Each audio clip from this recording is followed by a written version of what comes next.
So, welcome to the economics class. So, what I'll do is I'll first give you a shameless self-promotion, a little bit of that, and then tell you why we started, what we've been doing, and then I'll tell you about what we are doing and what we plan to do in the future, and somewhere this guy fits in. I used to work with division of GE till about 2008, and that's when I turned 30, like most of you will at some point, and some of you have already, I don't know. But on my 30th birthday is when I took a decision, because a friend of mine asked me, how many more productive years, socially productive years, do you think you have in your life, to be useful, to be able to do all the things that we've been dreaming about in terms of changing the world, being Superman, being Spider-Man and all of that, to change the world. We had so many plans, but there was nothing that was put into action. So when he asked me that question, I reflected quietly, and then I said maybe 30 more years, and that sounded like a lot of time, and we said cheers and had another beer to that, and then I multiplied 30 with 365 just to get an idea of how many days does it mean. And when you round off the details, I had 10,000 days staring at me, and I was wasting away my first day, and I didn't want to spend any more of my life, my only life, spending 16 irreversible hours of each irreversible day of my only life, with the net result being making a rich company slightly richer. Right? That was the net effect of my life at the time. So I really wanted my life to mean a little more. So I just wanted to get out of that setup and then explore myself and see, put myself in the most uncomfortable situations and see what I'm made of. And that was the primary driver. I didn't have any agenda, no plan, no goal, nothing at all. And I decided the next best thing to do would be to travel around the country. And I had always been an avid traveler. So I set two conditions for myself this time, because I wanted this travel to mean something else to me. I didn't want to just book a flight, book my hotel and then just go there and stay, take photographs, post it on Facebook and all of that. I didn't want that to be. So I set two conditions for myself. One was that I shouldn't need to pay money for my stay. And second was that I shouldn't need to spend any money on my food. Because I realized these are the two things that give us an opportunity to bond with people. The people who have spent their energy and cooked food for us, we normally pay our way through it. And people who have spent so much of their energy creating a space, willing to share it with us, we just pay our way through with money. So I decided, let me not use money for these two things, let me bond with as many people as I could. And it will also maybe hopefully turn out to be a little adventure. And it could probably happen for a week or 2 weeks, however long it happens. And I tried the cities because that was the space I was most comfortable with. I worked in the cities, lived in the cities and all. So I felt I'd be more familiar, it'll be easy. But cities turned out to be impossible on those two conditions. The third invisible condition was that I shouldn't depend on people I already knew, because that would be cheating, right? So you had to get to know new people for every meal or every day. For your existence or survival. And quickly, within a week, I realized cities are not going to be possible. And I accidentally bumped into a village, and within about 15-20 minutes, I got my meal. And a lot of warmth and love. And I said to myself, okay, if I find a way to be useful to these people, I can probably get food. And let me just go through the villages now. And let's see how far I can go, maybe a month max. But let's try, and we'll have enough to come back and write about it. A nice adventure it will be. And that's how it began. The actual journey through the villages began in the March of 2008, and it ended 2.5 years later, in 2010 August. And I didn't have to break those principles, except a couple of times when I was nearly dead. So I had to feed myself with good food and all. But otherwise stayed true to those principles 99% of the time. And during that, so I don't want to over glamorize the adventure, the trip and the travel and all of that, but here is where the economics class comes in. I started understanding that there were two kinds of societies. One is the urban, where you have every possible expression of progress. You've got hospitals, you've got schools, you've got universities, you've got theaters, you've got malls, you've got, you name it and you have them, right? But people go hungry. There are hungry dogs on the street, hungry horses on the street, hungry people on the street, homeless people on the street, and there is something that is conspicuously lacking. I'm not judging the urban crowd, but there is something that is conspicuously lacking in the way that cities have evolved. Nobody's intention, but that's how it is. On the other hand, you've got villages where there is no expression of progress, right? You don't have hospitals, you don't have theaters, you don't have malls, you don't have any of those, but nobody goes hungry. If I have the heart to share. So I was able to survive through the villages of India for 2.5 years purely because there was no dearth of generosity. When people talk about the culture of India and all of that, I never understood beyond the social studies textbook, but when I traveled is when I realized these are the safekeepers, the keepers of our culture, and our culture is about the ability to give warmth and love to strangers, to accept them as one amongst us. And these are the guys, these invisible people. They are not on Facebook, they are not on Twitter, they are not on any of these social media platforms, but these are the people, these invisible people keep the spirit of India alive. Not the glittering IT and all of that. Is a minuscule 9% of the total population, right? The rest of them are these invisible people who keep up the spirit of India alive. And when I began to understand the distinction between the two kinds of societies, the two kinds of worlds that we live in, I began to question the idea of poverty. Now, who would you call poor? The people who had very little but were willing to share the little that they had, and they actually did share the stuff with me. And that's how I was able to survive for 2.5 years. And on the other hand, you have people who have everything but probably unable to share. Who would you call rich and who would you call poor? The people who may have very little but they still have it within them to be able to share. To me, I could not get myself to call all those people who hosted me and fed me during those 2.5 years as poor. But that's what all the conferences told me. I mean, the conferences that I attended about poverty eradication along the way, they told me that there are 440 million people below the poverty line, and the kind of families that they were talking about constantly were essentially the kind of families that fed me, that kept me alive for 2.5 years. How can I get myself to call them poor when they helped me survive? So that confusion led me to explore the idea of poverty. And when I thought about it, there were just two phrases that were popularly used. One was the poverty line. Yeah, and at that time during the travel, sorry about the economics bit. So at that time when I was traveling in 2008 and 10, the poverty line was $1.25 a day, which meant that if I am capable of spending at least $1.25 every day, which is about 100 rupees every day, then I am above poverty line. If I am unable to do that, I fall below poverty line. And there were 440 million people, 44 crore people who were below the line in India.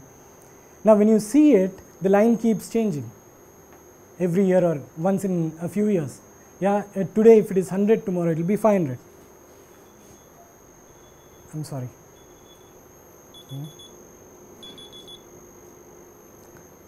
So, it just keeps changing. 500 and then day after tomorrow it will be 1000 rupees, but it will, if we somehow get everybody to start being able to spend 100 rupees a day, do you really think the country will be happy just because people are able to spend 100 rupees a day? So when I asked myself the same question, my answer was a resounding no too, because that's not how we make a happy country. When that is not the yardstick for a happy country, why are we even bothered about how much people can spend? If we consider the inflation on one hand, it will keep increasing, right? The amount of money that you need to survive. So I worked very hard, a lot of committed organizations work together, figure out a way to get everybody to become capable of spending 100 rupees a day. Will we have solved all the problems? So that was one. And the second is people always talked about bottom of the pyramid. You would have heard of that phrase, right? My problem with that phrase was the moment I say I am working at the bottom of the pyramid, I have accepted the society structure to be that of a pyramid. Now, can you imagine a pyramid without a bottom? How many years should you work at the bottom of the pyramid to create a pyramid without a bottom? You can never do it, right? Even just talking figuratively, it doesn't make sense. So I decided to not just follow those norms, and instead I remembered one of my mentors' statements. He is one of the best in close combat martial arts. He always used to say, talk about the true purpose of martial arts. He said it's not to defend yourself. It's not even to defend other people. It is in fact to create a world in which nobody needs to defend themselves. So there is no need for defense. So it's actually to create a world of peace. So it's about creation rather than removal of violence. You understand the distinction? You're working on a positive, constructive, additive system rather than let me remove this, let me eradicate that, let me do this, let me do that, not knowing how the final state will be. So in that, I tried to apply that to my own learnings during the journey, and I decided, let me not spend my life trying to eradicate or remove poverty without knowing what will happen after that. It's the classic change management syndrome. We all want change, but what do we want to change into? Right? We need to have absolute clarity on what it is what the end state is going to be like. And then once we have clarity on that, we can actually start creating that end state. And if we want to create a world that doesn't allow poverty to exist, do we still need to work on poverty eradication? We don't have to. It just becomes an exercise of creation, right? But the critical thing then is to understand what that end state looks like. What the desired state looks like that doesn't allow poverty to happen at all in the first place. And I had a lot of questions but no answers in my mind. I was not trained a social development guy or whatever. So during the journey, with all these questions in my mind, I accidentally got into the tribal areas, right from Kutch, so Gujarat, western Gujarat, all the way to Sundarbans. That line that separates the north from the south mostly, that line is rich with tribal wisdom. There are hundreds of tribal colonies, just around this side, that side, this side, that side of that line. There are beautiful colonies. And when I spent almost 1 year with those tribes because I was so inspired by the depth of their happiness. Their happiness doesn't come across as laughter alone. It's deeply felt. They're so content with what they had. And to me, it felt like they had figured out the answers to the kind of questions I hadn't even begun to ask. So I thought, here is the place that I should receive my education. Maybe when I talk about the desired state, maybe these are the people who can talk about it. Or I could probably observe them and picture the desired state and go and build it. So that's when the idea of proto-village came about, because I wanted to kind of extract the wisdom based on which they lived. Now imagine this, they've been living a particular kind of lifestyle for thousands of generations, and they're not talking about a collapse. The urban life, on the other hand, the industrial revolution happened about 400 years ago maybe, so we're already talking about a collapse. So which one is more wise? Something that comes to a point where we're talking about collapse is wiser, or something that can just go on forever if allowed, that is wiser. So I thought, if we are able to stand there for a longer time and observe if there are a set of core principles that their life is based on, that their lifestyle is based on, and if we were able to extract those principles and use them to build a community. and make a prototype of such a community, a resilient rural community, and we could call it Proto Village. So that's how the idea was born. And when I spent the 1 year with those people, I understood that their entire lifestyle revolved around 3 core principles, to my observation. Some people might find 10, but I could see 3. The first one is their idea of self-reliance. They wouldn't allow, in their words, they wouldn't allow someone else to hold their hair and tell them what to do. They hate to be in someone else's hands. Their basic needs are absolutely under their control. And how do they achieve that self-reliance? By using the other 2 principles. The first of which is, the second is absolute and very deep respect for soil, air and water. These are the elements that are life sustaining. And if we see any stream of livelihood that we see around in a city or elsewhere as well now, even in the villages, every livelihood option directly or indirectly hurts soil, air and water.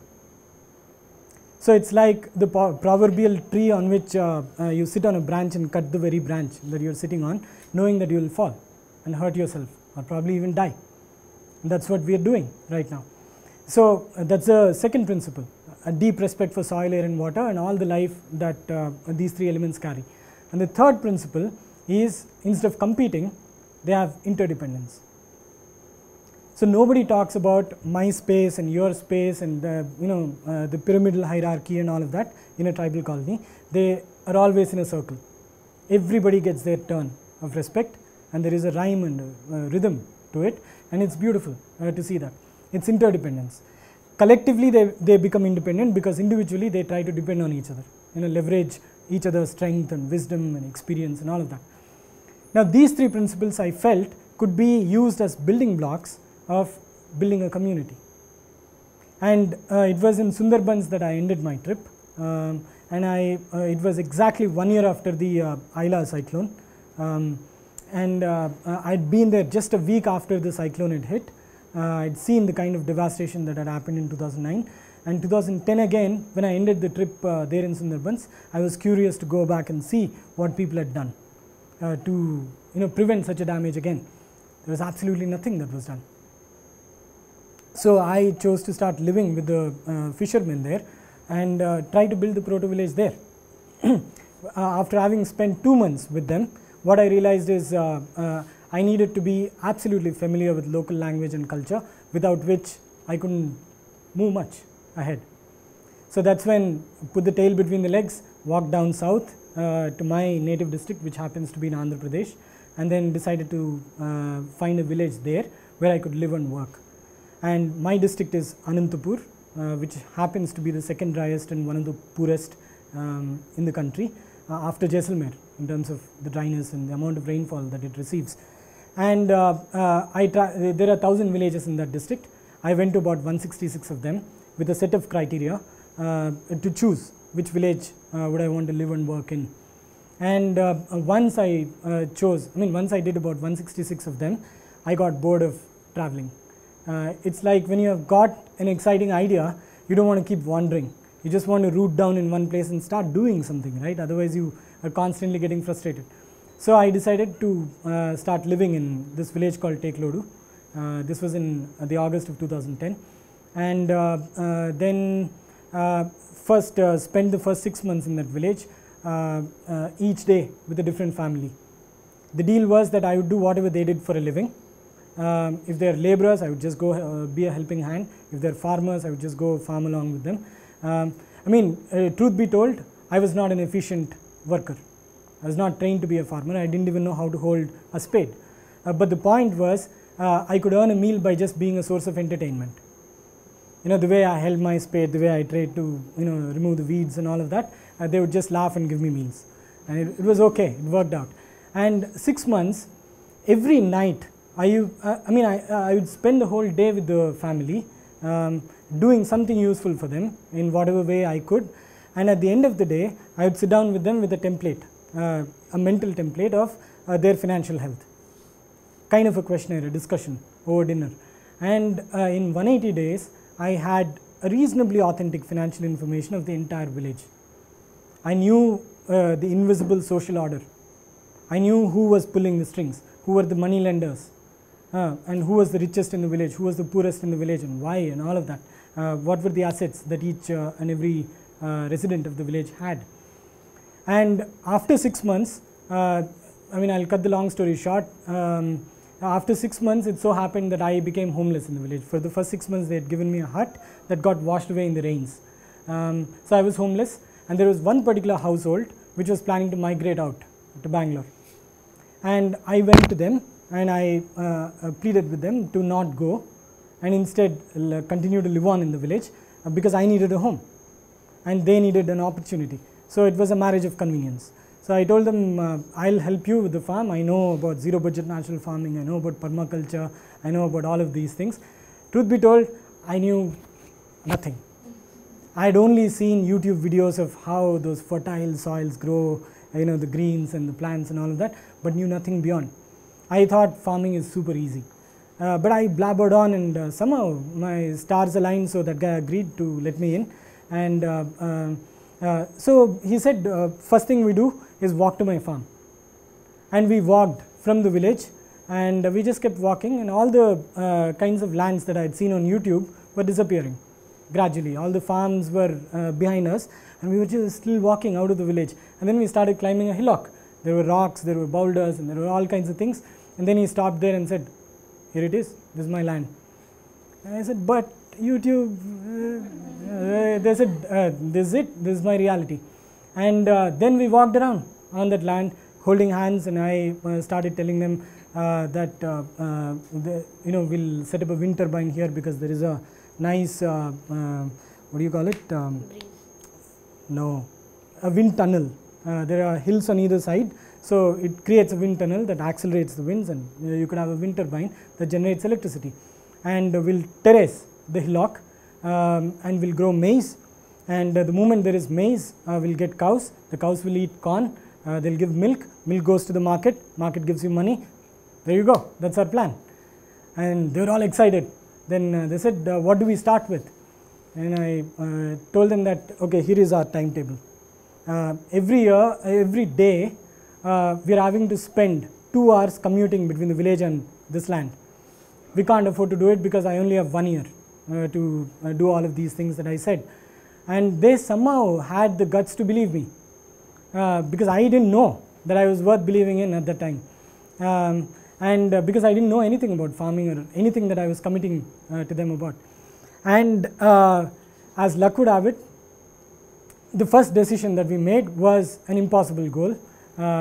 We wanted to build a home in 48 hours. And because we didn't want to spend 2 hours every day commuting, because we wanted to save that time. And they said, no, it's not possible. And I said, let's see. And we started working one early morning, and by 48th hour, I remember, and I still have the pictures, we were plumbing the house. We were getting the pipelines for water and everything. We had a house with an attic on top. That was my space to live, and the family stayed underneath. So we had a house. And then the farmer's wife asked me, Anna, how long do you think it will take to terrace this 3-acre hill? Then that's when the knowledge is put to test, right? So I told them, your crowbars and all of that look very old. Let me go to Bangalore and get the new ones, and we'll start terracing. And if we follow this timetable that starts at 4 o'clock in the morning, goes on till 7 with about a couple of hours rest in the afternoon, in 15 or 20 days we'll be able to terrace the hill.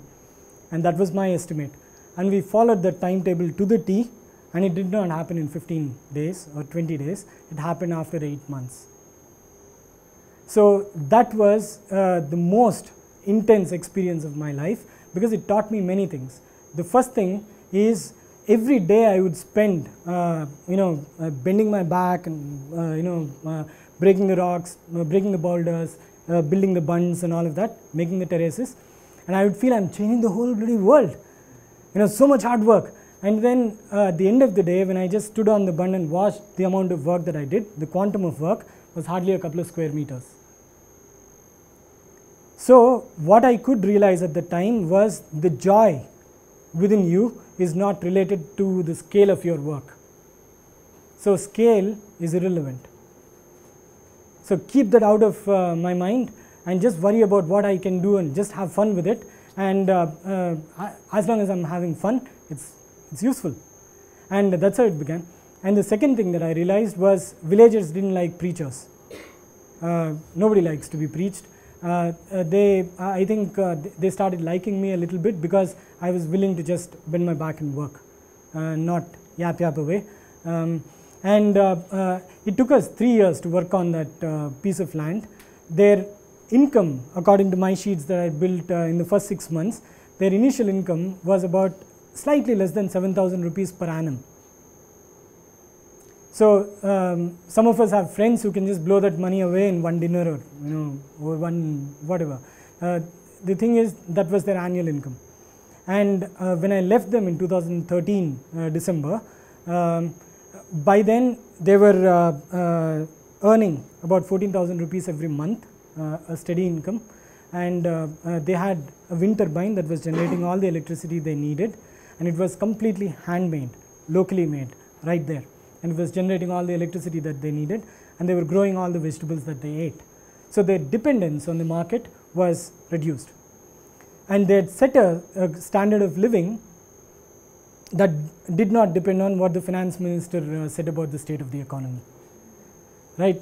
Irrespective of how the fuel prices went, how the inflation went, their life was steady. And that state of resilience is what gave me the confidence that these tribal principles can actually be implemented on a practical level. But one family is not going to demonstrate. It requires a network of families. A village is a network of families. So the next decision was to build a community. And in 2014, we bought the land within the same panchayat, about 12.5 acres. The villagers helped us find that land. And the moment we got the land, I went back to the village and I told them that we bought it because we had a little bit of savings, but we don't want to own the land anymore. So we want to share it with all of you, and the intention is to build a village in which your forefathers would love to live. Forefathers and foremothers. So they'd love to live. And 50 families signed up. And then we said the first 6 months we have nothing. We run out of all the money.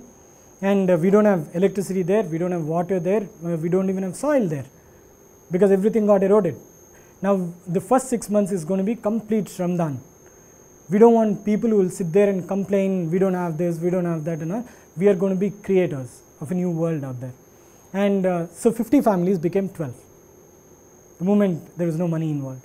And in the next 6 months, what we were able to do was we dug 8 ponds which could collectively hold about 17 or 20 lakh liters of rainwater, and we kept digging. Every single day was full of digging. 8 ponds, then 300 contour trenches, and about 16 swales. Each swale is about 140 feet long, 3 feet wide, and about 2 feet deep. Yeah, so 140 of them. In 6 months we had done all of this, and then we had built our first house. And building the house was a fantastic experience because none of us had any idea how to build. The way we went about it was dreamt about it together, drew the house plan on the ground, and we told each other, okay, let's build it today, and if it is still standing tomorrow, we'll continue to build. And fortunately for us, it hasn't fallen down even now. It is still standing. None of us individually knew how to build a house. None of us individually had the intelligence that is required to build a house, but collectively there was enough knowledge of how to build a house, and we ended up building one. And that taught me an enormous lesson about the whole idea of poverty. When I compared the tribal colonies, they were interdependent. The moment we all as a team, if we, let's say, want to build a house, individually you may not know how to build. But right now, if I ask you, if all of us come together and start wanting to build a house, don't you think it is possible? So there is an asset, an invisible asset that we always talk about. That doesn't appear obviously to us. It is collective intelligence. In the tribal societies, there is a collective intelligence, and they depended on each other and leveraged that intelligence. As the societies evolved this way or that way, what happened was that people started deviating from the sense of community. So I stopped depending on my neighbor.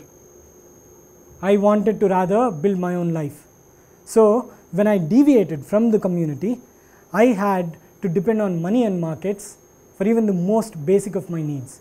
Till then, I could just look at my neighbor and ask him, and he would depend on me for something else. So that's how life continued. Now, even for the most basic of my needs like food, water, shelter, clothing and all of these, I would have to depend on money and market. Now, poverty is a situation where you need money for your most basic needs and don't have it. Now, where did you get into that situation from? You broke away from a community, right? So when we talk about poverty eradication and say, let's make people richer so that they get out of poverty, we're only talking about a symptomatic treatment. It's a downstream problem that we are trying to fix. It's a symptom that we are trying to fix. Instead, we should be focusing on what actually caused that problem. Why did poverty become an issue? Because we started losing the connect from our roots, from where we belonged, that community. And that's when we grew more intense in our resolve that it is the communities that we need to work on. Communities richer through social strength, social resilience, and that's when poverty just becomes a non-issue. Yeah, so I won't bore you for too long. In the last 4 years, since the time that we began working on that 12.5 acres of land, as I said, it's one of the driest regions, but we've been able to harvest close to about 3.5 to 4 crore liters of rainwater, and we managed to bring back life into the soil. Now, where we farm, it's 1 foot of topsoil that we built right there on the site. We did not transport soil from outside. We built it right there, and we understood how to do it. And next, we are connected to the world of information through A, B, C, D, E, F. Yeah, so they helped us connect. I mean, you guys helped us connect with the world of information. Now we have a nice internet infrastructure where we can access information and then do the research. And the next thing that we managed to learn was how to build ecologically sustainable buildings. Everything we were learning as we built them. We didn't know anything about how to build earlier. Now we have built so many structures out there which are ecologically absolutely sustainable. And there are 9 basic needs that we work on. When I said self-reliance, there are 9 basic needs that are part of that. Food and water security, shelter, clothing, health, connectivity, energy, trade, education and disaster management. Out of all these basic needs, we are more or less there. We are energy self-reliant right now. We've got enough energy that we need. We believe that there are 2 points of leverage. When you've got a huge stone to move, you don't go head on with it, right? You find those leverage points where you just put a crowbar slightly and move a little bit and the whole stone starts moving. You need to find those leverage points in the system where you apply minimum effort but create a maximum change. We found there are 2 such in the rural system. One is education, the other one is trade. I cannot go and convince a farmer to respect Mother Earth from tomorrow, right? He would say get lost. And whereas if we go and tell them here is 100 different ways to earn money, and each different way to earn money is tested to be ecologically sustainable, then what would happen? The result will be that they'll earn their livelihood while at the same time the soil, air and water get preserved, right? So we devised a completely new trade system which is called Rural Economic Zone. When translated into local language, it turned out to be Gramin Arthik Mandali. So Gramam became our brand. Okay, so I can talk about it later if you guys are interested in knowing about it. So now we make ecologically sustainable soaps and cosmetics out there. We make cold pressed oils out of groundnut, coconut and sesame, and millets, we process them and value add to them, and we build homes, all of that, several enterprises there. And the next leverage point is education. Trade gives you income which is an incentive for you to replicate what we are doing, right? Education, when you see a beautiful initiative going on, the next generation may not be willing to take it forward because their education talks about something totally different, right? So they get back to the original state again in just one generation. So education needs to be also transformed right from the roots to be aligned with the direction of change. Education creates that direction of change, yeah, and keeps the rudder in that direction. So we wanted to work on education from the scratch. So we ignored all the state boards and everything else. We wanted to build our own curriculum. Now we are in the process of building that, and hopefully by September or October we'll be ready with our own curriculum, which has 2 or 3 objectives. One is that villagers should fall in love with their villages, and the knowledge that they learn as a result of their education should not only be globally competitive, but it should be locally relevant. My knowledge of calculus should tell a farmer next to me how he can maximize his profitability. Otherwise my calculus is not locally relevant. Why would even a farmer bother about calculus and all of that? Yeah, so my knowledge should be locally relevant while being globally competitive. And we always talk about migration of the villagers to the cities, and we don't want to change our education system which only drives people to the cities. That's a catch-22. We need to fix one. We need to fix our education system to stem migration, right? So we are working on that right now, and yeah, that's pretty much what we've been up to in the last 4 years, and invite you all there. And Rishabh will now talk about whatever he wants to talk about. So in Proto, our basic day consists of, so we wake up around 4:30, and a few people brush, some people just don't care. And then we exercise, go for a 3-kilometer run, everyone. So in that run, normally people will just go on their own and not care about the other people who can't do as much as they can. So here everyone pushes everyone, so no one's left behind. Everyone's running with you. Even if they just can't, we also encourage them and push them along.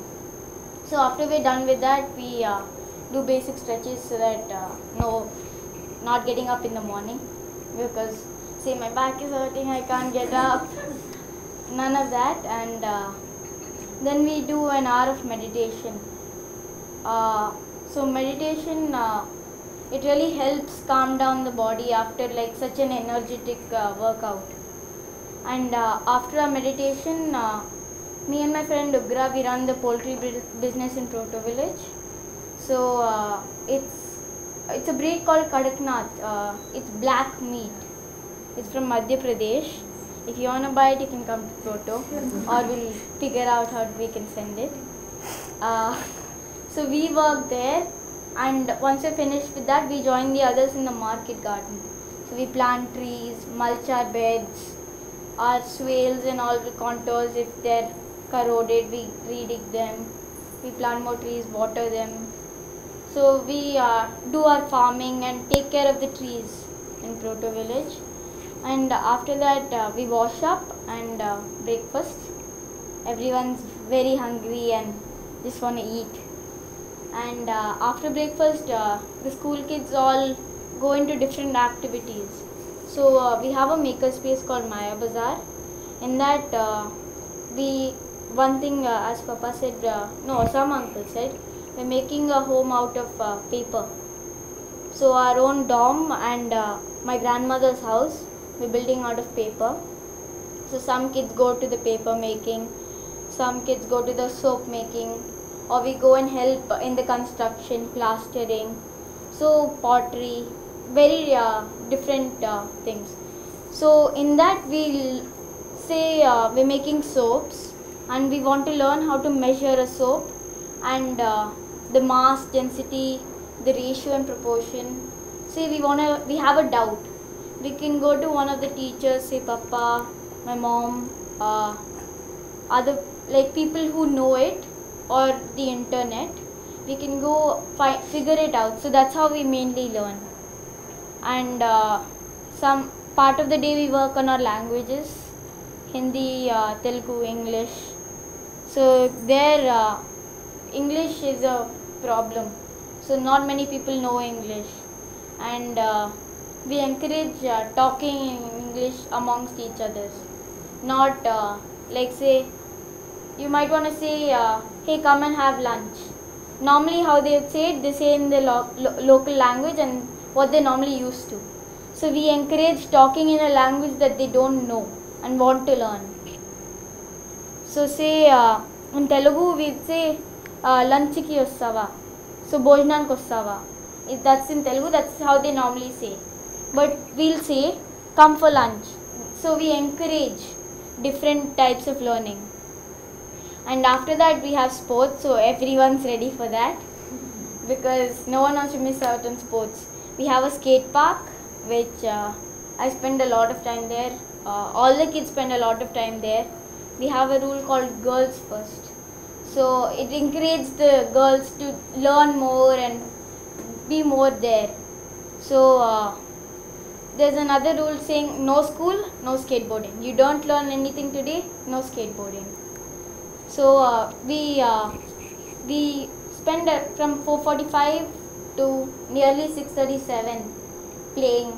So each day can be a different sport. It doesn't have to be skateboarding. It doesn't have to be this. So we can suddenly someone wants to play Coco. We're skateboarding and someone says let's play Coco. Everyone goes and starts playing Coco. It's not like, oh, you have to do this. Now you learn this trick today. No. We want to do it, we do it.